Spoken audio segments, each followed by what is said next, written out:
आप देख रहे हैं breaking barriers. I am your host Alia.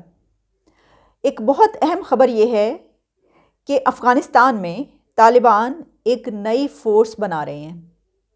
खुदकुश बमबारों की एक नई फ़ोर्स रिक्रूट कर रहे हैं, यानी उनकी आर्मी में ही एक नया रैंक तरतीब दिया जा रहा है जो खुदकुश बमबारों पर मुश्तमिल होगा। दी इंडिपेंडेंट, वॉइस ऑफ अमेरिका और कुछ और इंटरनेशनल मीडिया इसको कोट कर रहा है। इसकी तफसीलात, इसकी डिटेल्स जो सामने आ रही हैं वो कुछ इस तरीके से हैं कि तालिबान ने अब ये फ़ैसला किया है और ये स्टार्ट कर दिया है कि वो एक नई फ़ोर्स बना रहे हैं, एक नई फ़ौज बना रहे हैं। अपनी आर्मी में एक नया रैंक उन्होंने तरतीब दिया और वो नया रैंक ये है कि वो एक फ़ोर्स होगी जो कि खुदकुश बमबारों पर मुश्तमिल वो फ़ोर्स होगी और उसमें खुदकुश बमबार होंगे और वो उनको जहाँ कहेंगे, जिस दुश्मन के ख़िलाफ़ कहेंगे, वो जैकेट पहन के, बम बांध के जहाँ भी जाएंगे वहाँ पे जाके फट जाएंगे और अपने निशाने को जो है मार देंगे।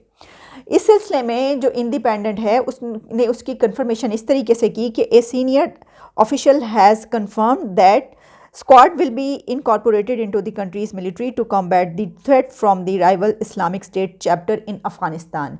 यानी वो कह ये रहे हैं कि अफ़गानिस्तान में जो दाइश का चैप्टर है, लोकल दाइश जो है, उससे लड़ाई के लिए, उसको टफ टाइम देने के लिए, या क्योंकि वो उनका दुश्मन है उससे लड़ने के लिए वो ये फ़ोर्स बना रहे हैं।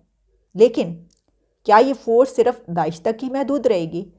क्या अफ़गान तालिबान इसको सिर्फ दाइश के ख़िलाफ़ ही इस्तेमाल करेंगे? क्या इसको वो कभी पाकिस्तान के ख़िलाफ़ इस्तेमाल नहीं करेंगे? क्या ये पूरी दुनिया के लिए एक बहुत बड़ा ख़तरा नहीं होगी ये फ़ोर्स? देखिए, इस वक्त तो हम शायद खुश हों और हम ये कहें कि देखिए, क्योंकि दाइश हमारी भी दुश्मन है और टीटीपी भी हमारी दुश्मन है और हम ये समझते हैं कि टीटीपी और दाइश जो है मिलकर भी एक बड़ा ग्रुप बन के हमारे ख़िलाफ़ कार्रवाइयाँ कर सकता है, क्योंकि वो पहले ही हमें धमकियाँ दे रहे हैं। लेकिन अथॉरिटीज़ बेशक ये समझें और ये कहें कि ये तो हमारे हक़ में हो रहा है, लेकिन आगे चलकर क्या वो तालिबान जो कि बात बात पर मुकरते रहे हैं वो पाकिस्तान के ख़िलाफ़ इस फ़ोर्स को इस्तेमाल नहीं करेंगे? इसकी गारंटी कौन देगा? इसकी वजह क्या है? इसकी वजह भी मैं आपको बताती हूँ। और जो खुदकुश बमबार हैं उनकी बहुत ही इंटरेस्टिंग कुछ हिस्ट्री भी मैं आपके सामने रखती हूँ कि सबसे पहले किसने इसको यूज़ किया था, किसने इसको बनाया था। लेकिन जो अभी मैं बात कर रही हूँ कि हम ये जो बात कर रहे हैं कि गारंटी क्या है कि वो हमारे ख़िलाफ़ इस्तेमाल नहीं करेंगे, कोई गारंटी नहीं है। इसकी वजह ये है कि पहले भी जो हमारे मुल्क के अंदर आके ईंट से ईंट बजाई गई, हर बाज़ार गली कूचे में खुदकुश बमबार फटते रहे और जो 70,000 पाकिस्तानी हम कहते हैं वो इन्हीं खुदकुश बमबारों ने ही मारे हैं, इन्हीं के हाथों जो हैं वो शहीद हुए हैं। तो क्या अब वो ऐसा क्यों नहीं करेंगे? देखें, इस बात के बावजूद कि पाकिस्तान उनकी हर मुमकिन मदद कर रहा है, मतलब हर तरीके से इस वक्त अफ़गान हुकूमत जो है तालिबान की, उसकी मदद करने की कोशिश की जा रही है। यहाँ तक कि पूरी दुनिया से हमने ब्लेम करती रही, पूरी दुनिया हमें इल्ज़ाम दे रही है और फिर भी हम कह रहे हैं कि तालिबान की जो हुकूमत है उसको रिकग्नाइज़ किया जाए। हमारे FM कुरैशी साहब जो हैं वो बिल्कुल लग रहा है कि जैसे उनके फॉरेन मिनिस्टर हैं और वो कह रहे हैं पूरी दुनिया से रिक्वेस्ट करें। हमने OIC की कॉन्फ्रेंस करवाई उनके लिए, हमने ह्यूमैनिटेरियन एड भेजी उनके लिए और इसके अलावा हम पूरी दुनिया से कह रहे हैं कि ह्यूमैनिटेरियन एड भी भेजिए और आप उनकी रिकग्नाइज़ भी कीजिए, उनकी मदद भी कीजिए, उनको पैसे भी दीजिए, जो भी मदद हो सके। फिर भी हमने ये भी देखा कि पहले उन्होंने जब ये कहा कि वहाँ की सरज़मीन हमारे ख़िलाफ़ इस्तेमाल नहीं होगी और वहाँ के जो TTP है वो पाकिस्तान के ख़िलाफ़ हम नहीं उनको कुछ करने देंगे, लेकिन फिर उसी सरज़मीन से TTP ने हमारे मुल्क पर कई एक हमले किए हैं और जो इस तरह की दहशतगर्दी है वो उस सरज़मीन से पाकिस्तान के अंदर हो रही है।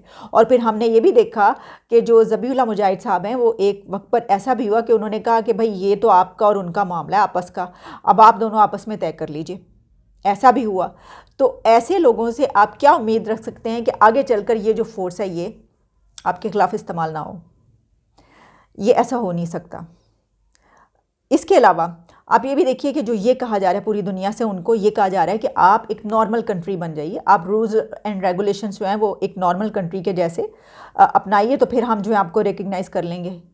कहाँ ये बात और कहाँ वो एक ऐसी फ़ोर्स बना रहे हैं जो मैं ये समझती हूँ कि फिर मुस्तकबिल में, फ्यूचर में वो पूरी दुनिया के लिए ख़तरा है।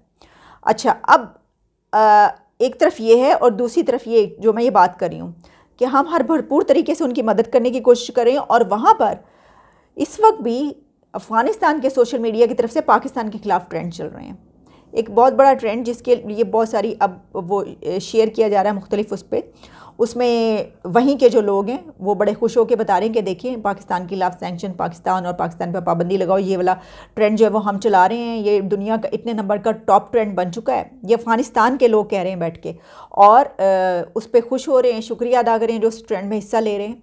और यहाँ तक कि जो एक हबीब खान या कोई ऐसा प्रोफाइल है जिसने ये कहा कि ऐसा स्क्रीनशॉट भी शेयर किया कि पाकिस्तान की अथॉरिटीज़ की तरफ से ट्विटर को ये कंप्लेन की गई कि ये जो रूल्स एंड रेगुलेशंस की जो है वायलेशन कर रहा है ये प्रोफाइल, और इसको बंद किया जाए। तो फिर ट्विटर का जो एक कोड ऑफ कंडक्ट होता है कि वो पहले यूज़र को बताता है कि भाई आपके ख़िलाफ़ जो है ये हमें शिकायत मौसूल हुई है, तो आप क्या करें। तो उसने उस ट्विटर की तरफ से जो उसको हुआ है वो भी स्क्रीनशॉट शाया किया है।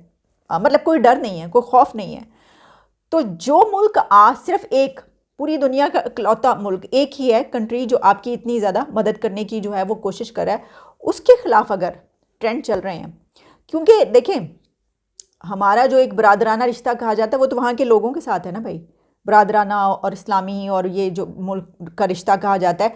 कोई दहशतगर्द तालिबान के साथ तो कभी ऐसा रिश्ता नहीं हो सकता ना, दहशतगर्दों के साथ कहाँ ऐसा रिश्ता होता है। तो प्रॉब्लम ये है कि बड़ी गंभीर किस्म की खिचड़ी पक चुकी है वहाँ पर, और ये जो एक फ़ोर्स, एक ताकत, क्या मुस्तकबिल में हमारे लिए कोई बड़ा ख़तरा तो नहीं बन जाएगी? बहुत देखने की ज़रूरत है। ये हम ही लोग हैं जो हमने एग्रीमेंट किया, सब मना करते रहे, फिर भी अथॉरिटीज़ ने कहा जी, बड़े खुश होकर उनके साथ एग्रीमेंट किया गया, और फिर एग्रीमेंट ख़त्म हुआ और कहा गया जी दोबारा नहीं कर सकते, ये इस लायक नहीं है, इनकी जो कंडीशंस हैं वो ऐसी हैं नहीं है। तो वो क्या कहा जाता है कि हुनर आम है, यानी अब खुश हैं आप। पहले जब सब मना कर रहे थे और ये कहा जा रहा था कि क्यों ऐसे कातिलों के साथ जो है मुआहदा किया जा रहा है जिन्होंने हमारे साथ क्या किया है, लेकिन फिर भी किया गया। उसके बाद एट द एंड पता चल गया वही हुआ जिसका डर था। उन्होंने अपना रंग दिखाया, और ये आप बहुत अच्छे तरीके से हम जानते हैं कि वो जो कहते हैं वो कभी भी नहीं पूरा करते और मुकर जाते हैं। अभी भी क्या अब जो ये कह रहे हैं कि हम तो उनके ख़िलाफ़ बना रहे हैं, दाइश के ख़िलाफ़, क्या वो फ्यूचर में किसी और के ख़िलाफ़ तो इस्तेमाल नहीं हो रही होगी ये फोर्स? अच्छा चले, मैंने आपको ये बोला था कि इसकी जो खुदकुश बम्बार का जब हम नाम लेते हैं तो मैं देख रही थी कुछ जगहों पर ये जिक्र किया जा रहा था कि ये जो है इनकी हिस्ट्री ये कि पहली मरतबा इनको वर्ल्ड वार 2 में जापान और चाइना ने जो है वो उसको इस्तेमाल किया, और उस वक्त जो फ़ौजी होते थे उनको कहा जाता था एज सच कोई टिपिकल खुदकुश उन्होंने नहीं तैयार किए थे, लेकिन उनको ये कहते थे कि भाई मार के मरना जो है, तो उसके लिए जो है मार दो या मर जाओ ये जो कही जाती है, तो उसके लिए वो कहते थे कि अपने साथ बम बांध के जाओ ताकि अगर कोई रास्ता ना मिले तो फिर पहले उनको मारना और फिर मरना। ये उस वक्त हुआ, कई ऐसे लोगों को, फ़ौजियों को उन्होंने अपने इस्तेमाल किया। लेकिन इससे पहले भी हमें तारीख़ अगर हम हिस्ट्री में देखें तो इस तरह के ग्रुप्स का ज़िक्र मिलता है। बस मैं आपके सामने रखना चाहती हूँ कि उर्दू का एक बड़ा मशहूर नावल है फिरदौस बरी, जिसको लिखा है अब्दुल हलीम शरर ने। अच्छा, ये अब्दुल हलीम शरर जो थे वो उर्दू नावलिस्ट थे, उर्दू लिटरेचर के बड़े ज़बरदस्त राइटर थे, और ये लखनऊ में पैदा हुए, इंडिया में लखनऊ में ही इनकी डेथ हुई, और ये नावल मेरा ख़्याल है हैदराबाद में उनका पब्लिश हुआ। इसमें उन्होंने एक ख़ास दौर में, एक ख़ास इरा में, एक ख़ास इलाका था, मेरा ख़्याल है कि वो कुछ इस तरह ईरान, इराक या इस तरफ का कोई उन्होंने एरिया कुछ ऐसा बताया हुआ है, जहाँ पर वहाँ पर एक फ़िरका, एक ग्रोह ऐसा था जिसने एक ख़याली जन्नत यानी एक हेवन कंस्ट्रक्ट की थी, तो बाकायदा बड़ी ही खूबसूरत, हसीन और जमील ऐसी जगह बनाई थी जो वाकई हेवन लगती थी, जो वाकई जन्नत का वो करती थी, क्योंकि जो फिरदौस है वो जन्नत को कहा जाता है, फिरदौस बरी, इसीलिए उन्होंने उसका नाम लिखा। वहाँ पर एक फ़िरका बातनिया था, और रियलिटी में ये फ़िरका था, और ये फ़िरका बातनिया का एक जो उन्होंने मूवमेंट थी वो ये थी कि उस वक्त के जो स्कॉलर्स थे, इस्लामिक स्कॉलर्स, उनको कत्ल करने का इन्होंने शुरू कर दिया था काम कि सबको कत्ल कर देना है। और इसके लिए फिर वो उन्होंने ख़ास एक असैसिन्स या उजरती कातिल या इस तरह के, उसमें मिलता है कि खुदकुश बम्बार भी, यानी ऐसे लोग होते थे जो कहते थे कि कुछ ऐसे भी होते थे उसमें कि वो मारते थे और मर जाते थे खुद भी, और कुछ जो दूसरे किराए के कातिल होते थे वो भी होते थे।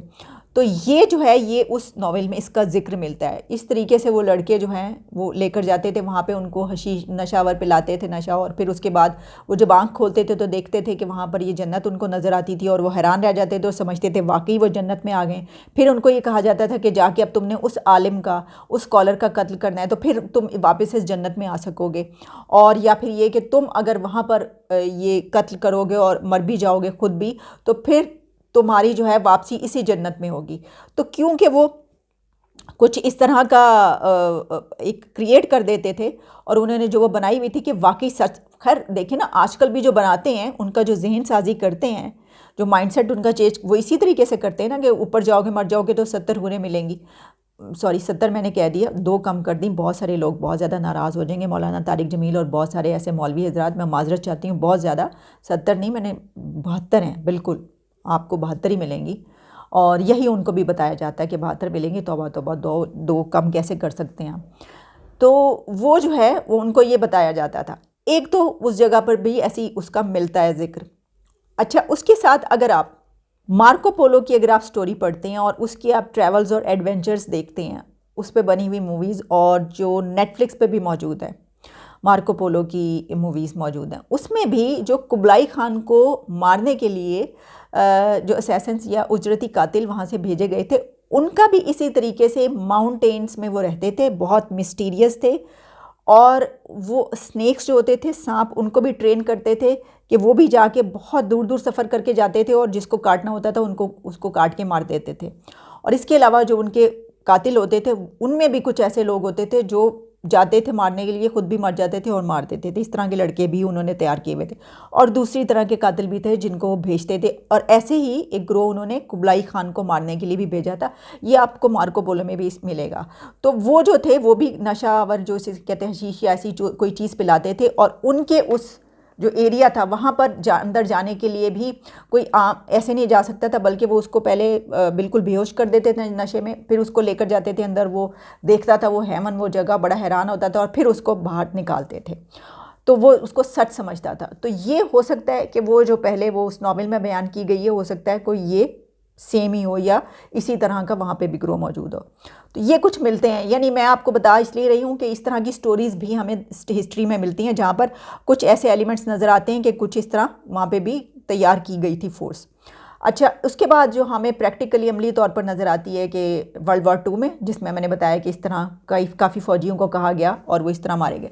उसके बाद हमने देखा कि मिडल ईस्ट में इनसे बहुत काम लिया गया, वहाँ पे बनाए गए, और फिर अफ़गानिस्तान में, और फिर उसके बाद पाकिस्तान में, ख़ासतौर पे जिन जगहों पे स्वात और वहाँ पे तालिबान का कब्ज़ा हो गया था वहाँ पे भी, या फिर ये कि अफ़गानिस्तान के ज़रिए यहाँ पे भेजे जाते थे, जिन्होंने यहाँ पे घर घर में जो है वो आग लगाई, और वही 70,000 से ऊपर जो लोग हैं, और फ़ौजी हमारे, और इसके अलावा जो लोग, आम लोग, सिविलियंस, वो बड़ी तादाद में शहीद हुए। ये है सिचुएशन। तो फिर बात वहीं पर हम लेकर आते हैं। ये तो मैंने एक जो है तारीख़ बयान की आपके लिए, लेकिन कुछ थोड़ी सी इन्फॉर्मेशन हो सकता है इससे और ज़्यादा बहुत पाई जाती हो, बहुत से लोगों को और भी पता हो, इससे मुख्तलिफ भी हो, इसके जैसी और भी पाई, ये सब हो सकता है। लेकिन जो बुनियादी मकसद है वो यही है जो मैं आपको बताना चाह रही हूँ कि ये काम तो हो रहा है, लेकिन ये काम इस दुनिया के फ्यूचर के लिए कोई इतना अच्छा नहीं हो रहा। और फिर वो नॉर्मल कंट्री उनको बनने के लिए कहा जा रहा है कि ख़वातीन को हुकूक दें, आप ये करें, तो वो तो ये कर रहे हैं। क्या ये एक नॉर्मल कंट्री इस तरह कर सकता है? और फिर एक और बड़ा ख़तरा जो मैं देख रही हूँ वो ये है कि अगर एक कंट्री ने उसने ये फ़ोर्स बनानी शुरू कर दी, तो कहीं ऐसा ना हो कि उनकी तरह फिर दूसरे भी बाकायदा, देखें, कुछ तैयार करना और भेज देना वो एक अलग चीज़ है, लेकिन उसको एक रैंक की सूरत में देना कि पूरा एक रैंक हो जाए एक आर्मी में, वो एक अलग बात है। तो सबसे पहले इंसान अपना ही सोचता है। तो पाकिस्तान को इस वक्त सोचना चाहिए कि ये जो कुछ वो कर रहे हैं, तो क्या हमारे लिए ये आगे चलकर बहुत ख़तरनाक साबित तो नहीं होगा। इजाज़त दीजिए, दोबारा मुलाकात होगी। Take care, good bye.